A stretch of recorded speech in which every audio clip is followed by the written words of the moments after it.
নমস্কার, আপনারা সব কে কেমন আছেন? আশা করি ভালোই আছেন। আজকে আমি মটরের ঘুগনি বানাচ্ছি। তার জন্যে আলু ও একটু ভেজে নিচ্ছি জিরে আর তেজপাতা দিয়ে। আদা জিরে বাটা, টমেটো, হলুদ, নুন, লঙ্কা সব দিয়ে দিয়েছি। একটু কষিয়ে নেবো।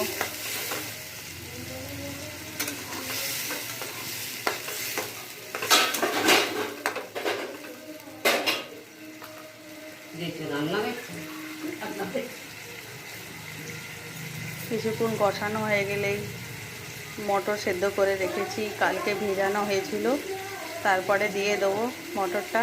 তাহলেই মটরে ঘুগনি হয়ে যাবে। নারকোলটা কোথায়?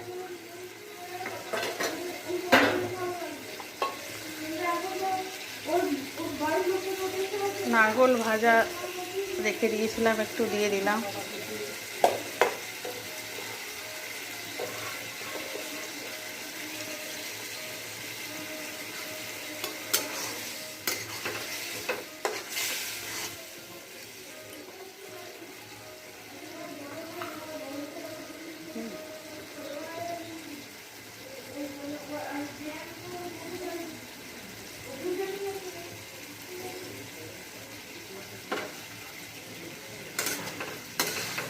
কিছুক্ষণ কষিয়ে নেব।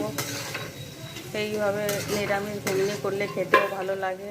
রুটি, ভাত, লুচি, পরোটা সব দিয়েই খাওয়া যেতে পারে। এটা খুব পুষ্টিকর, টেস্টি ফুড।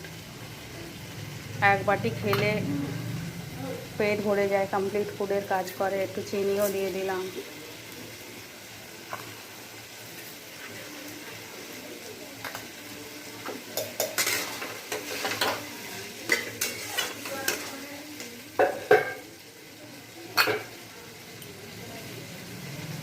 এবার সেদ্ধ মটরটা কুকারে সেদ্ধ করে রেখেছিলাম, সেটা দিয়ে দেবো।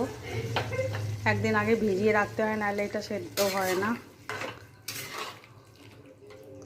কিছুক্ষণ ফুটে যাবে, তাহলে এটা তৈরি হয়ে যাবে।